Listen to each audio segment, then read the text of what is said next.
Well, I think we must be very careful not to talk ourselves into doom and gloom. The survey that you conducted is slightly at odds with other surveys I've seen which are more optimistic. Of course, it's possible that there's going to be a slowdown in the world economy and in the UK economy. Even if the UK economy does slow down a bit, probably going to grow as fast as that of Germany and probably faster than that of most countries in the Eurozone.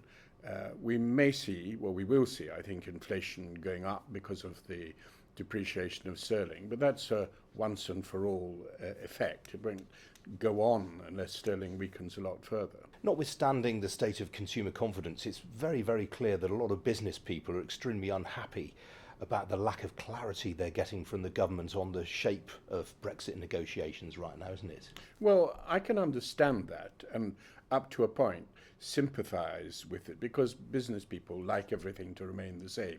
They don't like change, they don't like uncertainty. But at the same time, I think they've got to be realistic and they're being unrealistic. You can't expect the government to say this is our ultimate aim, this is the very best we're aiming for. They don't want to show their negotiating hand. They don't want to show what ultimately they might settle for. I mean, I personally think it's perfectly obvious what the government are aiming at, even though they won't explicitly say so. It is to have a free trade agreement with the European Union.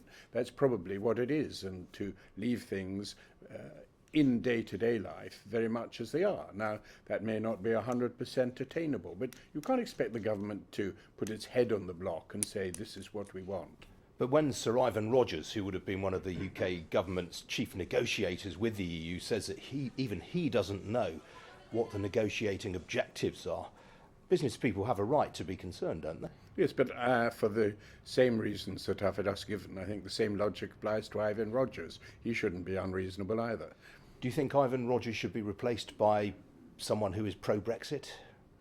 Well, I think it's the job of a civil servant to do what the government wants it to do. We've had the referendum. The starting point ought to be we are leaving. The detail, precisely what model will evolve, has to be sorted out.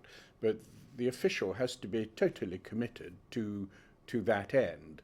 And it rather looked as though Sir Ivan possibly wasn't committed to that end.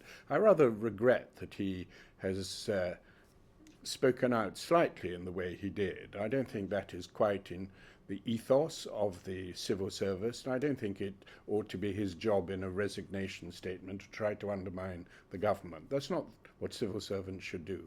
But there is a bit of a trend emerging here, isn't there, of people who don't seem to agree with Number 10, some might call them experts, who've fallen foul of Number 10 in some way, the likes of Lord O'Neill, Mark Carney, now Sir Ivan Rogers. These people are all giving up their jobs or leaving their posts because they've fallen out with Number 10. Well, I'm not aware that Mark Carney is leaving his... Well, he's leaving early.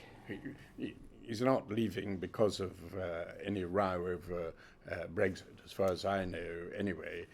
Lord O'Neill came in to do a specific job. He may or may not have been happy with the way the present government was continuing to deal with infrastructure. I have no idea why he left. But this is not part of any consistent pattern. People come and go. The world goes on. What would you do if you were in government now? Well, I think the objective ought to be to negotiate a free trade agreement with Europe. If we can't get that, the bottom line is I think we should go back to the WTO and have an arrangement based on WTO rules. You know, the three most important trading partners of the European Union don't have any special trade agreement with the EU. 6 out of the top 10 trading partners have no special arrangement. You know, I think businessmen are too fixated on the need to have some special arrangement. It is possible to trade with Europe without being a member either of the European Union or of the single market.